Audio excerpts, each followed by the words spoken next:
والربانیون یعنی رهبانیت والا اوی الله والا والاحبار احبار د خبر جمع ده او خبر ده د يهوديانو په محاوره کې به عالم ته وي عالم ته به خبر وي نو ربانیون مراد الله والا شو یعنی اولیاء الله او د احبار نه مراد علما شو خودواړه یو سیز دی ربانیون دا به عالمانو او الله والا بومو او احبار عالمان به عالمان اومو او الله والا بومو لکه یو سړی کو ډیر علم وسره حاصل شو خو د خپل علم باندې عمل نشي څوک عالم نشي ویلی یو سړی ډیر د الله ولی دی خود ته فرایض او د واجبات علم نشته دی چې سړی ته علم نیډم به علم راځي رستو بس سړی عمل کوي چې سړی ته علم نشته نو عمل به کم ځای نه راشي نو دواړه د یو بل سره لازم او ملزوم دي خو الله رب العزت دلته د نمونه دا د رنگ په اعتبار سره ورکړي پچا باندې چې کم رنگ زیات ختلیو نو اکه وته کنه الربانی یعنی الله والا بعالمی او عالم با الله والی خود دلته کې الله رب العزت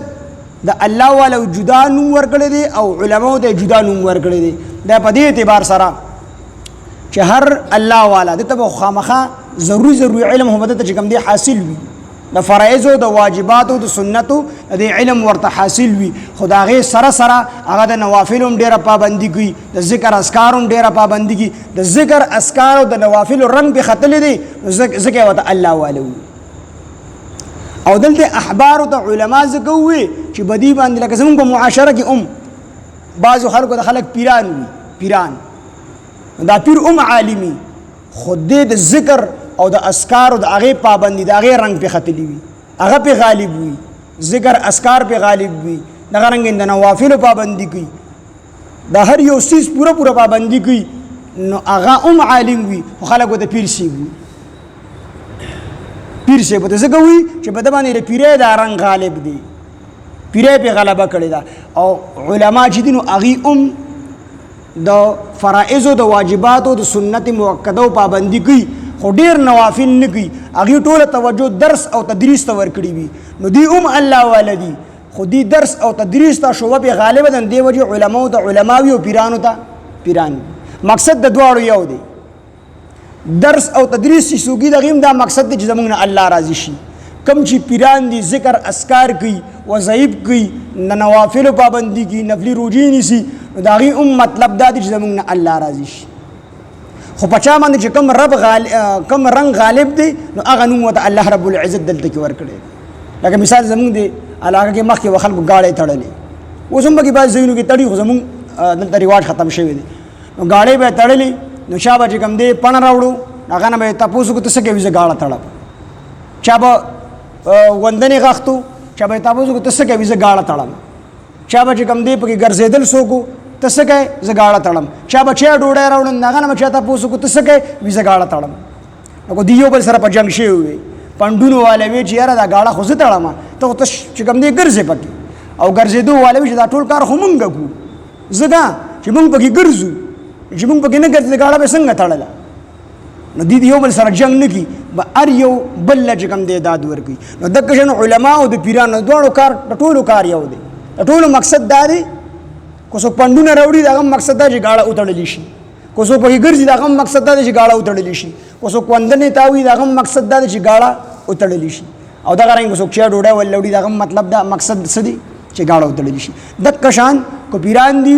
ذکر اذکار کی خان کوونو کې او دا غرنګي کو علما دي درس او تدریس کې ټول مقصد دغه دی چې الله راضي شي خودل ته د رنگ په اعتبار سره وتا الله رب العزت نمونه ورکړل کنا هر پیر دا به عالم وي او هر عالم دا به پیر وي ټول الله والا وي چې کوم عالم د فرائض او د واجبات او پابندي نه کوي الله ناراضګي دا الله والا نشي کېدی دا عالم نشي کېدی کو کوم الله والا ته ضروري علم نه حاصل د فرائض او د واجبات او علم ورته نه حاصل یو ډیر ذکرونه کوي خو دې الله والا نشي جوړې دی د شیطان په لار باندې نو دواړه خبرې د یو بل سره لازمي دي خو دلته تاسو ته ما وایي چې په چا باندې کم رنگ غالب هغه نوم وته الله ورکړي دي نور دواړه یو سیز دي لکه زمونږ په علاقه کې یو مخ کې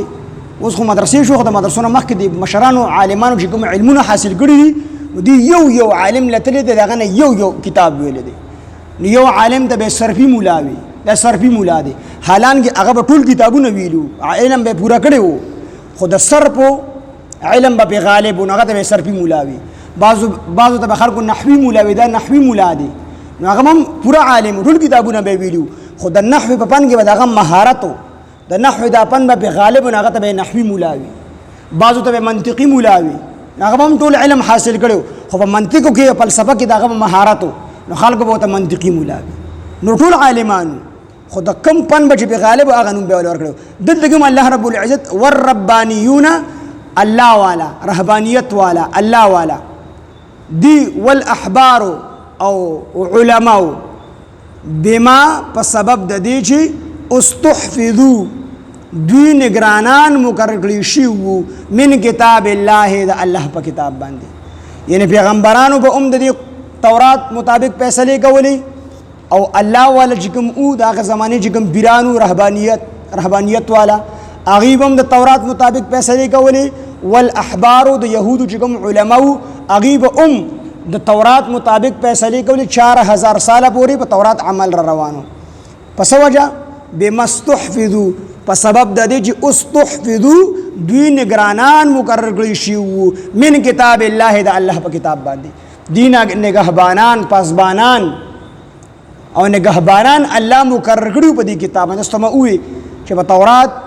ذمہ داری په خپل الله نه واغسه د حفاظت هغه په خلکو باندې اچولې و دلته او فرمایي الله کنه بما په وجه په سبب د دې استحفظو چې دوی نگهبانان مقرر کړی شو من کتاب الله د الله په کتاب په تورات باندې